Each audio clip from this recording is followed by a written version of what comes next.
अभी ये मैं ना रोटेशन का एक ऐसा कॉन्सेप्ट करेंगे जो कि जेई में 2-3 बार रिपीट हो रखा है। एक क्वेश्चन में करके बताऊंगा, उससे आपका कॉन्सेप्ट क्लियर हो जाएगा। तो नेक्स्ट क्वेश्चन में वो सेम कॉन्सेप्ट आप अप्लाई करके खुद सॉल्व करके देखेंगे कि आपसे हो रहा है या नहीं हो रहा है। चलो क्वेश्चन देखते हैं, कॉन्सेप्ट समझते हैं। Ratio of radius of gyration of a hollow sphere to that of a solid cylinder of equal mass for moment of inertia about their diametric axis AB as shown in the figure is √8/x, the value of x is। अपने पास क्या दे रखा है, एक होलो sphere दे रखा है, एक solid cylinder दे रखा है और ये डायमेट्रिक एक्सिस AB है। इनकी रेडियस ऑफ गायरेशन का रेशियो दे रखा है, इसकी और इसकी रेडियस ऑफ गायरेशन का रेशियो कितना दे रखा है, √8/x दे रखा है। अब अपने पास जो कॉन्सेप्ट था वो यही था, रेडियस ऑफ गायरेशन क्या होता है।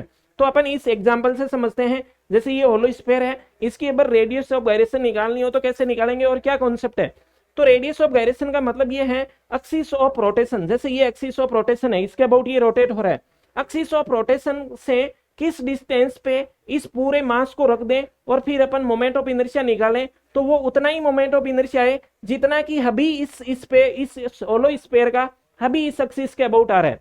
इस पूरे मास को मैं एक पॉइंट मास में कन्वर्ट करके किस डिस्टेंस पे रखूं ताकि मोमेंट ऑफ इनर्शिया उतना ही आए जितना अभी इसका इस एक्सिस के अबाउट आ रहा है, तो उस डिस्टेंस को अपन बोलते हैं रेडियस ऑफ गायरेशन। तो चलो आपको कॉन्सेप्ट समझ में आ गया। तो अपन क्या करेंगे, एम के स्क्वायर बराबर इसका मोमेंट ऑफ इनर्शिया को इक्वल रख देंगे। के क्या होगी, रेडियस ऑफ गायरेशन होगी। तो यहाँ पे लिखो एम के स्क्वायर बराबर इसका ये होलो स्फीयर है तो इसका मोमेंट ऑफ इनर्शिया कितना होगा, 2/3 mr²। तो यहाँ पे इतना हो गया, तो यहाँ से के कितना आ जाएगा, एम से एम कट जाएगा, ये आ गया इसका रेडियस ऑफ गायरेशन। इसका रेडियस ऑफ गायरेशन निकालते हैं तो इस सॉलिड सिलेंडर का एबी एक्सिस के अबाउट मोमेंट ऑफ इनर्शिया कितना होगा, ml²।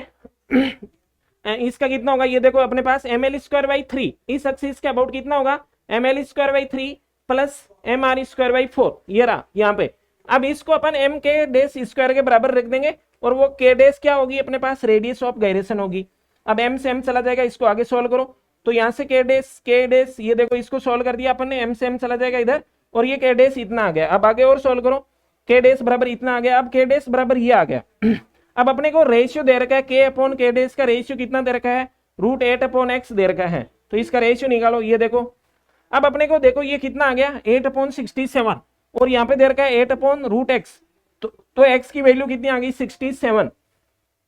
तो 67 ये रहा अपने पास आंसर। तो अगर आपको ये समझ में आया तो आप इसका आंसर कमेंट करोगे, है ना, ठीक है, और इसका भी आंसर कमेंट करके बताओगे कि कितना आ रहा है, ठीक है ना, ठीक है।